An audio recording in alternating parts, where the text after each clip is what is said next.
on this episode of the Sorority Chat podcast. I always tell people your first game is going to be the most stressful. You are overwhelmed. There's a lot going on. People are moving and you feel like everybody knows what they're doing at the table except you. When in reality, nobody knows what they're doing at the table, including you. And we are all in this together. So ask questions when you're walking into a room and you don't know where to sit. You want to sit with somebody who smiles at you and looks friendly, but also not if they're like advanced and playing for money. Hey y'all, and welcome to Sorority Chat. I'm Liz Toombs, a designer and sorority alum who's obsessed with all things Greek life. My mission? To bring you real conversations, smart insights, and fun stories that help make sorority living even better. So grab your favorite beverage, get comfy, and let's chat. Welcome back, friends. It's another episode of Sorority Chat, and today I am determined to make a Mahjong fan out of you if you aren't already one. Joining me is Kristel Powell from Texas and leader of Troop Mahjong, and she is going to talk all things Mahjong with us, and we're going to talk about how it's a great sisterhood event, and we're going to have a lot of fun. Welcome, Kristel. Thank you so much for having me, Liz. I am honored to be a guest. Well, I'm thrilled to have you. You and I met years ago at the Southern Sea Summit, and we've been connected on Instagram ever since. And so you always do the most fun things. Oh. And the latest venture is this Troop Mahjong. Yes. So how did you get started? Well, a friend of mine taught me Mahjong in 2021, and it was just her with some girlfriends, and I felt extremely overwhelmed but determined to learn. One of the biggest things about Mahjong is how ASMR it is. The colors are wonderful. I'm a tablescape girly, so seeing all the different mats and racks and tiles and the different colors and styles they came in, that's what initially drew my attention to it. I, of course, had seen Crazy Rich Asians, so I saw the Mahjong scene, and when I started hearing the word, I thought, okay, I really want to learn how to do this. I learned and I played every week for 3 months with these girls, and I was determined to get it. It took a while for it to click in my brain, to be honest with you. But after the first meetup, I bought the mat, I bought the set, I bought the racks, I bought a bag, I bought it all. I was very heavily invested and determined to learn. And then once it clicks and you get your first win, it is infectious and it's so wonderful. And I think the big thing, aside from the beautiful colors that drew me into it, was just the tablescape. Just the conversations around the table. Yep. So you're playing this game and all of the barriers of small talk are gone. And so you're playing and your brain is thinking of the game, but then you're asking about how your day has been. What do you do for work? Are you married? Do you have children?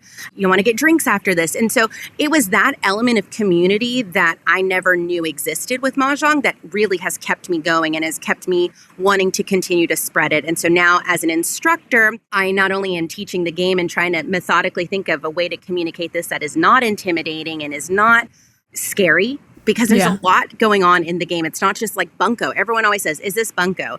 And I say, it's the new bunko, but it is much more complicated than bunko, because in bunko, you're just rolling for a 6. In Mahjong, there's a lot more moving parts to the game, but it's beautiful and it sucks you in. And once you're in, you're a lifer. So it's a lifestyle.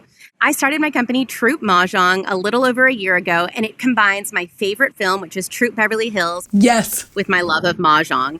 And so it's a great movie. If you haven't seen it, go watch it ASAP. It's such a feel-good film to watch with your mom, your best friends, your daughters. It's such a fun film. So in the film, they are trying to be essentially Girl Scouts, wilderness girls, and they're trying to earn patches based on accomplishments, just like in Girl Scouts. Well, they are not the wilderness type of girls. They're not starting fires. They're not going on trails. So my Mahjong girls, we're not wilderness girls. We are not going to go camping outside. We are not going to take a moonlit trail. That's just not us. So I created these fun stickers that my students and participants earn. They look like patches, like Girl Scout patches, but they're all designed for different accomplishments and different wins that you can get in Mahjong. And so my girls collect them. I designed a little book that they go in, and all throughout the lesson, they are feeling good because we're celebrating little wins. And I'm a Lisa Frank girly. I loved stickers growing up, and I didn't know where to put them. And so I think intentionally giving you a book saying, like, it's okay to put them on this book. I have a lot of girls who collect them on their laptops and water bottles, but they're bright and they're colorful, and it's a feel-good element along the lesson. And I think that's what I was missing. I needed a little bit more fanfare when I finally won and got my first Mahjong, because my brain was oozing out of my ears at that point, and I worked so hard for it. And after everyone said, like, congratulations, it was kind of it. And I was like, no. But do you know how hard I tried to get this? So I really try to make my students feel empowered with these stickers. And there are over 200 to collect. And so when you come to any Troop Mahjong event, you continuously bring your book. And every time you bring your book, you earn more stickers. And there's always one participation that you will get based on the theme of the event, because every event has a theme. I mean, as a sorority girly, I loved a theme party. I loved a theme date night. And I don't think we have a lot of those in adult life, unfortunately. No. So I'm trying to create more themed events, more themed dinners, more themed Mahjong nights. So we just had a Barbie Mahjong theme last month. This month is Sex and the City themed. And so you are encouraged every time to dress up. So I always want people to feel like you can dress up. I don't want to make it mandatory for my ladies who have social anxiety and it's already hard enough for them to go in a room with women they don't know.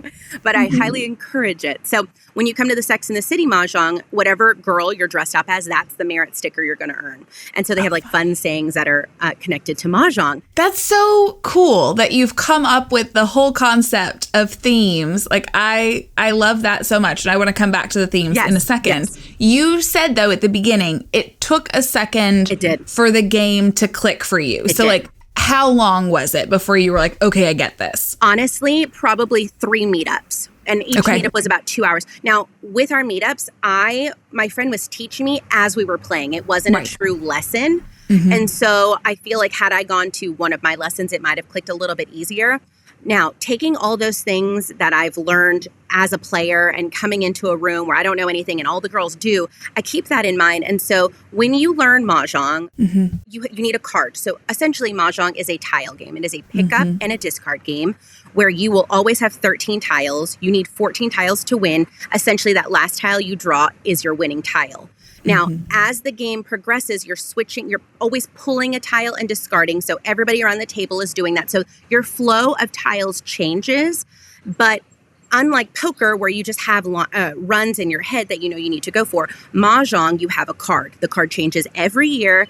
It is a trifold card. It is, I want to say it's like 90 lines. There are so many different variations of them. There are. But when you first hand somebody a card, it is extremely intimidating because, one, you're just looking at 3 colors that are associated and they're all dispersed in there. And then you're looking at numbers. So when I first saw this, I kept thinking, I don't like math. I don't want to play a math game. This isn't fun to me. And then it was as I was playing and people were explaining it to me, you're truly just matching the number. But it is very intimidating to show a beginner the card. So as an instructor, I actually had this lovely, and I'll show you, I have one right here, this lovely Simplified card. So I had a woman design this. This is what you get when you come to my lesson. You get to keep it. It breaks down the tiles because there are 160 tiles. And then it gives you less line options, but the easiest ones. And so with my students, we walk through, we make some of the lines together to visualize what the Mahjong should look like, especially in sections like consecutive, where you don't have to start at the number they tell you. You can start at any number. And so we do that as a table. There's 4 to a table.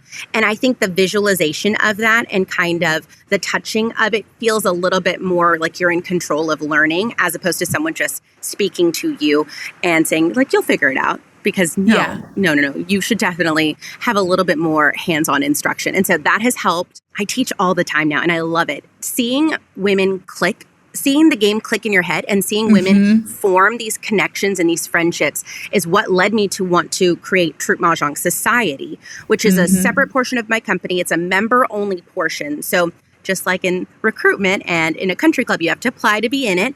There is a long little form. You will link a photo of yourself. You will link your social media handles. You will tell me what you do. You'll tell me why you want to join. There's a bunch of other questions about Mahjong, about your life, because I really wanted to be intentional and curate a wonderful community of women, both local and throughout the United States, that could be in my society. So I think we have 100, and I think we're just shy of 190 ladies. Oh, wow. And it is incredible. We just launched, I think in April. It's been great. That is so cool. It is. And I love seeing it. I came from Junior League. I did 10 years in Junior League and I loved it. Same. We have a very similar life path. The sorority, the Junior League, the Troop Beverly Hills love, give it all to me. Exactly. And I think there's more of us out there, which is why I'm trying to make myself more available for people to find me. Like, come join the society. We want you here. Yes, I am making sure you're a certain type of woman, but it's mostly just that you're going to be normal and like what I have to offer in a society. But it is incredible. So I tried very hard to, as an influencer, I used to get a lot of PR boxes. And you get a lot of brands sending you gifts and you feel so special because they go above and beyond. They're putting their best foot forward. They are using the branded tissue paper. They're using the sticker. They are writing you a hand note. They are including other things in their brand that maybe other customers wouldn't have access to. So with my Troop Mahjong Society members, I wanted to curate a welcome box that was above and beyond. And I wanted them to essentially feel the way I did as an influencer receiving these PR boxes. Yeah. And so the welcome boxes are gorgeous. They're beautiful. I've partnered with so many of my Mahjong small business friends to include them. And it is wonderful. So obviously they got green berets and heart-shaped sunglasses. I mean, it's obvious that had to be a theme is a theme is a theme, right? Listen, this is our theme till we die. This is my life now. And I love it. So again, I'm thinking, how can I make this more Troop Mahjong like? How can I make this more Troop Beverly Hills like? So now we have Camp Troop Mahjong coming up. So it's supposed to be your summer camp for adults mixed with dinner parties and Mahjong. So we're not going to be doing anything outdoorsy except pool Mahjong. Thank goodness. Mm-hmm. But it's at the end of July. We sold out. We have 40 lovely campers attending. If you're a TMS member, a Troop Mahjong Society member, you're going to come on Thursday. And non-members will come on Friday, and every night is a different dinner party theme. We have crafts because it wouldn't be camp without a craft, but all the crafts are Mahjong related. We're actually having on Saturday, my favorite speaker, her name is Kathy. She is a Gallup Strength Finder speaker. So in the Junior League, one of our perks was you got to find out your top 5 strengths. And Kathy came and spoke, and she did a whole talk to everybody and got to learn what all these different strengths mean. And so when I put this together, I was like, Kathy, you have to come, please. I want the girls to know what their top 5 strengths are because it helped me. I learned when I was 25 and I was so proud of my strengths. I put them on my resume.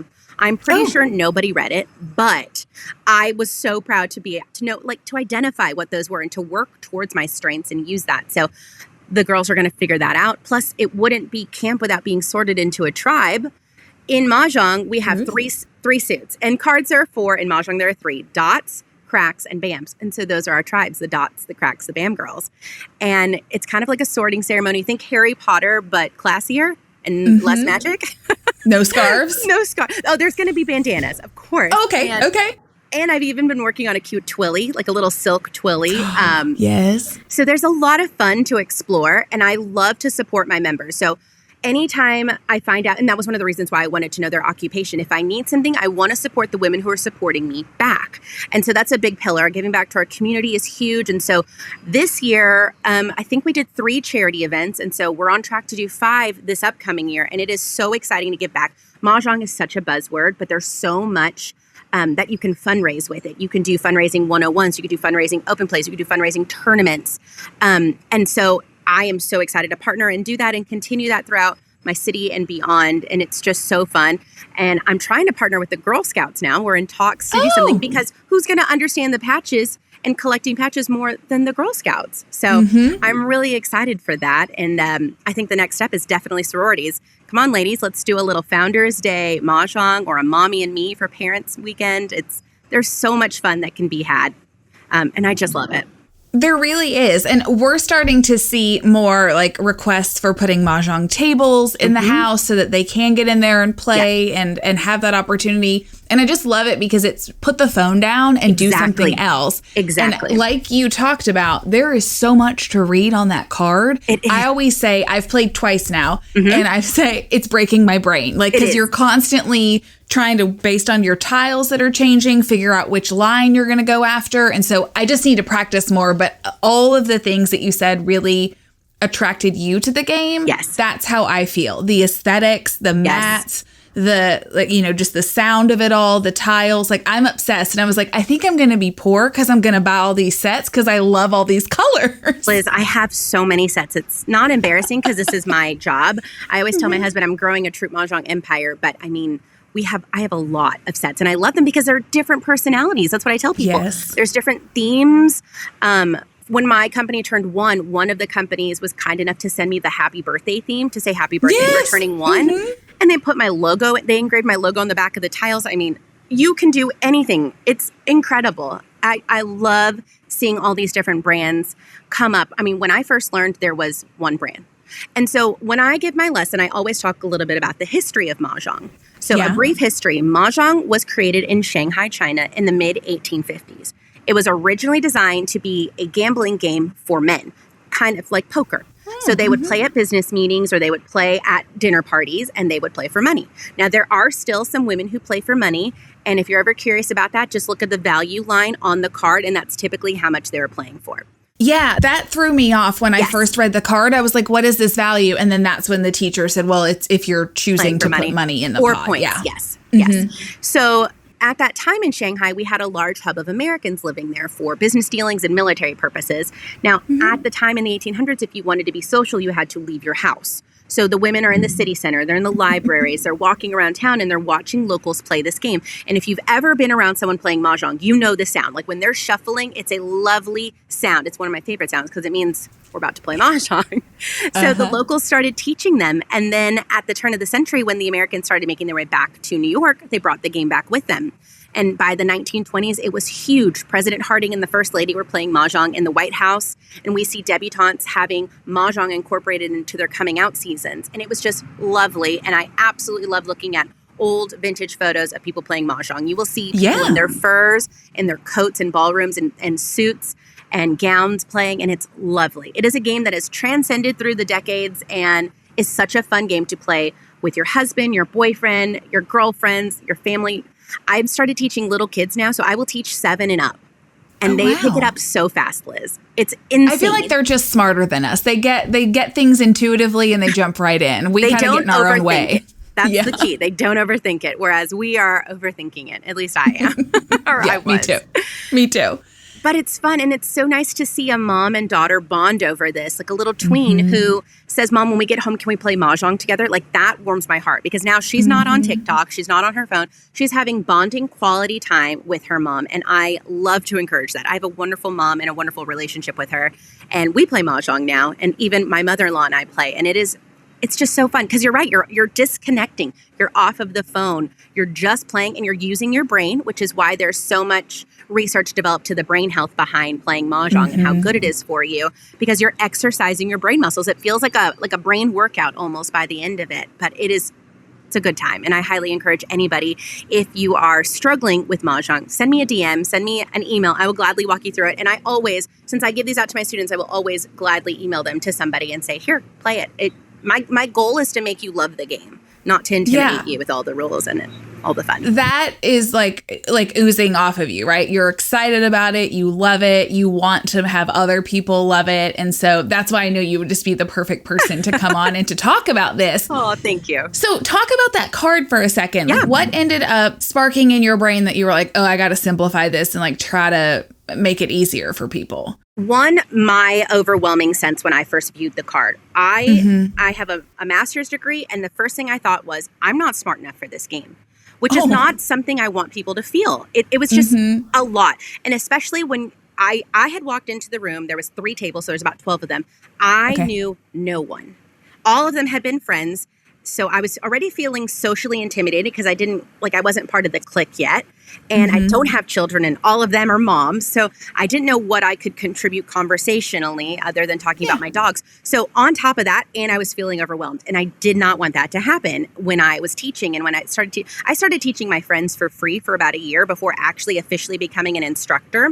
And because I taught so many people, I think that really helped my teaching confidence because I had answered basically every question at this point. And I really got my feet wet, and it really taught me what works communication-wise. And you can tell when you're looking at a student, like where it's going over and they're not having fun, or they're writing notes, they're shaking their head, they're highlighting. I always say, since this is yours to keep in my lesson, use the back to take notes. Or I give a note-heavy section. I say, if you like taking notes, this is a great section to write down because we're going to refer to it.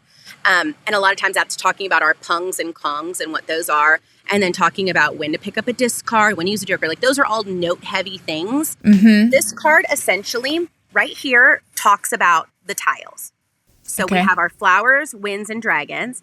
And then right here are our 3 suits. Yeah. This little bottom portion is going to tell you how important the color change is on this side. So when I teach, I always tell my students, you will be dealt 13 tiles. I want you to think of your 13 tiles as ingredients. Put your ingredients in order by suit and then numerically, and take stock of your ingredients. Now we're going to pretend like we're coming home from work and we're going to make dinner. And these lines are our recipe. Don't pick your recipe first before seeing your ingredients. You need to see if you have the stuff to make a sandwich or the stuff to make cake. Don't say, I want to make spaghetti when you have cake ingredients over here. So I always tell people, do you have a lot of evens? Then look at the even chapter. Do you have a lot of odds? Look at the odds chapter. If you have a lot of numbers that are consecutive, but maybe in different suits, then you need to be looking in consecutive with multiple colors. When I'm teaching my children's students, I say, we have 3 teams. Each team has a mascot, which is a dragon, and it belongs to everybody in the team. So our green suit, our green team, which is our BAMs, has a BAM dragon, and that's its mascot. Our crack team has a crack dragon, which is its mascot. And so that way, when they're seeing the line has a D, they know that they need to get the one that's either with the team or with an opposite team.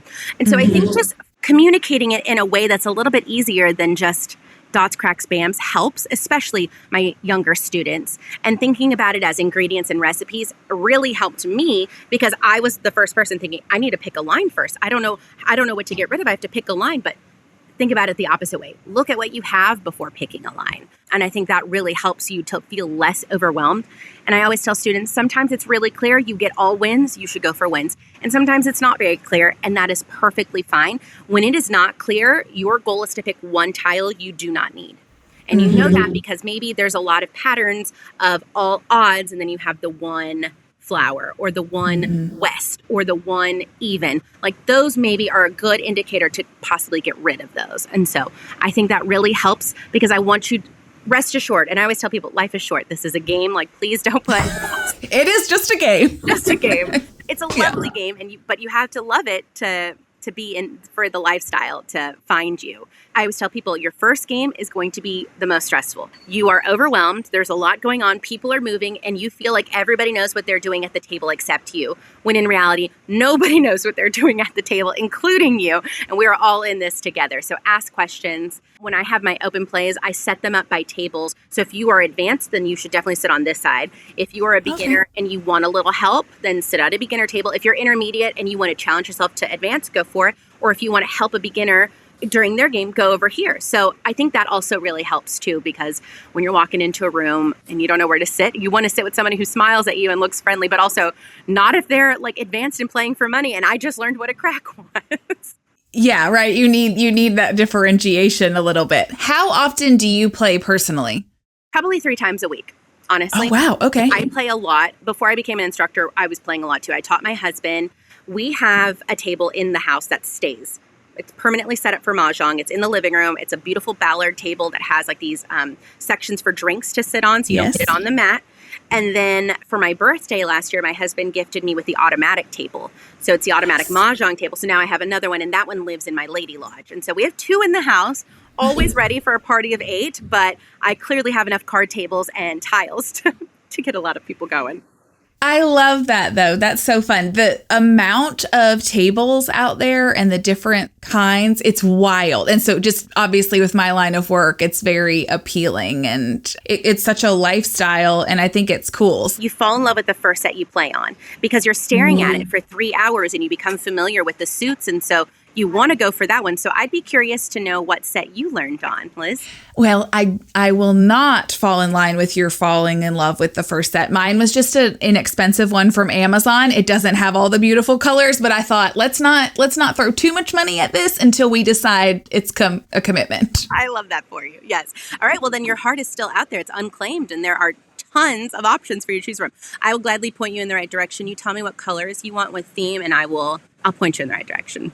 Okay. We'll have an offline conversation and pick that one out. Now, I saw, I think a week ago, you have a collaboration coming out with Queen of Sparkles, right? I'm so excited. Oh my gosh. It's awesome. I'm so pumped. So one of my goals when I was forming Troop Mahjong was, okay, dream big, because your dreams should scare you.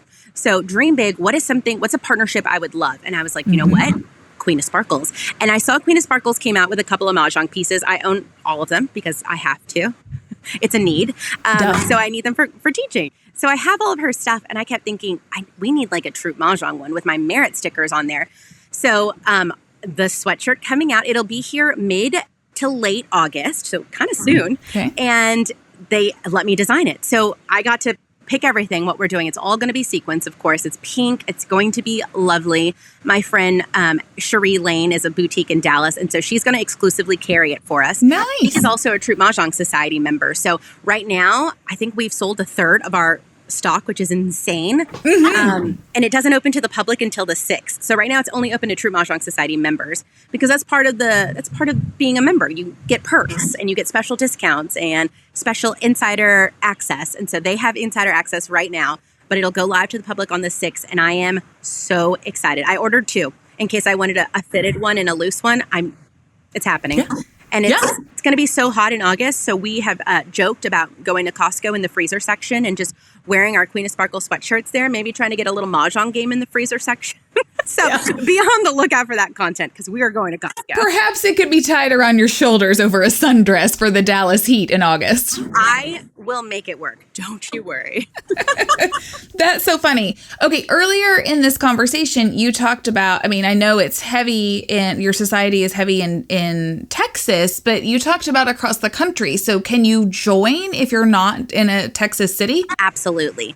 And I encourage it. So I'm so lucky. I think we have about a third of our members outside of Texas. Okay. And we have about 4 or 5 of them coming to camp, which is incredible. So we have a girl from Michigan, a girl from Mississippi, a girl from Tennessee, a girl from South Carolina coming to camp. And I am honored and thrilled and so excited. But what I tell people for my non-local members, I tell them lean into our Zooms. So right now we are doing 2 Zooms a month. For our summer series. And some Zooms are geared to instructors because I do have a good amount of instructors who are members, and then some of them are just players. And so some of them are geared towards instructors, like how to host a fundraiser with Mahjong, and some of them are geared to anybody. So our latest one was a recipe swap, and it was how to host a Mahjong night. So I talked about all the must-haves from Amazon that I use every Mahjong night, whether I'm teaching or hosting at home. Like they are just my tried and trues, from tablecloths to racks that I love that you can get on Prime. I actually just found a set that is gorgeous, under $200 on Amazon. I tested it out. I showed the girls the colors and it's beautiful. So I want to give people different price points too that they can work in because again, it's my job. And so it's okay for me to keep buying this stuff. But when you're just dipping your toe into it, you might not be ready to commit, $700 to a hobby. So I want to give people the different options, and I found these really great. I want to say they're snack caddies, and they connect to your card table, and it's to give you a drink holder, but it's for 2. So you get a 2-pack, so it's basically a set for a table of 4, and they are, you wouldn't think to use them for Mahjong, but that's what I'm doing. I'm buying them off Mahjong, I'm testing them out, and then I'm showing them. And then we had our recipe swap. So then we also had a little e-recipe book from all these recipes from our members. Some of them are cocktails. I submitted a cocktail for each tribe theme. And then we had snacks, we had entrees, desserts. It was wonderful to see all the regional recipes come together, and it's available for them to look and hopefully make snacks on their next Mahjong night. But I love some snacks. So you had me when you said snack caddy. Me too. I need brain fuel as I'm playing and teaching Mahjong. I absolutely need that. Yeah, well, that's super cool. So when you said Tennessee, I used to be in Lexington, Kentucky. And then last year I relocated to Martin, Tennessee. And so just a few weeks ago, I drove back to Lexington for a Junior League Sustainer event to learn to play Mahjong because no one around here is doing it. And so now I'm like, all right, I need to find people to play with so I can practice and get better. So this is great to know that you can do it remotely. And I'll look to see what members I have near you, and maybe y'all can meet up because everyone is so lovely in the society. They truly are. And As adults, I find it's harder to make friends. I mean, when you're in sorority, you've got all your friends. When you're in junior league, you have all your friends. And your time expires in those organizations. You age out. Your lifestyle changes. You might not have the time to commit to it. Or like us, we did our 10 years we're ready to go sustainer. But I still want to continue to make friends as an adult and as I'm going through different life seasons. And so TMS, Troop Mahjong Society, is that friend maker connector. We have one thing in common, and that is Mahjong. And there are so many different activities within Troop Mahjong Society. We don't just play Mahjong. That's our commonality. But we have a wine trip coming up to Fredericksburg in the fall. We're going to Round Top together to go antiquing. Like, it's just a way for you to make friends and have a community, and also go to themed parties, because I just love a themed party. I really do. And I love swag. You're always getting a little Troop Mahjong swag. I mean, it's just a good time. It's basically this world that I want to be a part of. And so I want to make available what I want available to me. And so, and I'm thankful that other women want that, or else I would just have a club of one, me and my dog. I was going to say, it seems like you have hit the bullseye. This is resonating with people. Yes. People are excited. I know that now I want to go and play myself. So if people want to connect with you and learn more, what's the best way for them to do that? They can absolutely find me on Instagram at Troop Mahjong or at Stylin' Brunette. Or if you want to go to my website and just get some more information on the society, or book a lesson, or just deep dive into the products that I am collaborating on, you can do that. It's troopmahjong.com. And I'm always a DM away, is what I tell people. I check my DMs daily. I don't like to leave anybody unread. I try really hard to answer everyone on both accounts. And I want to continue to spread the message of Mahjong is more than a game. I want to teach you how to play the game, but I also want to give you the tools to build a community around playing the game. So I hope to continue to do that and encourage other women who've maybe heard the word and haven't played, that it's okay. Go play. You're going to love it. And the first lesson's going to be a little tough, but stick with it, because it is so worth it and so rewarding. Yes, yes. Well, thank you, Kristel, because I know that you are on holiday right now ahead of the 4th of July weekend, and you made time to come on and to share all of this with us. So Thank you so much. I can't wait for people to listen, and I know that you're going to get some more society members after this. Thank you so much, Liz, for having me. It was truly an honor, and I am so excited I could chat with you.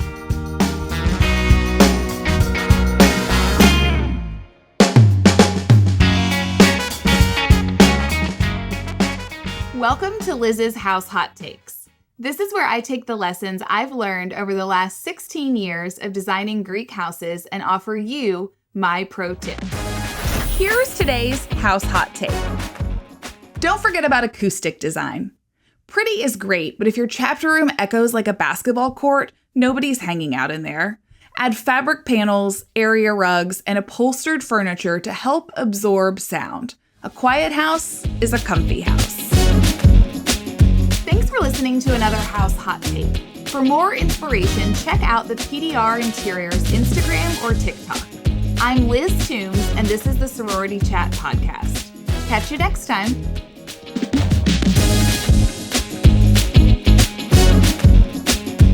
Thank you so much for tuning in. If you're listening on a podcast platform, make sure to follow the show so you never miss an episode.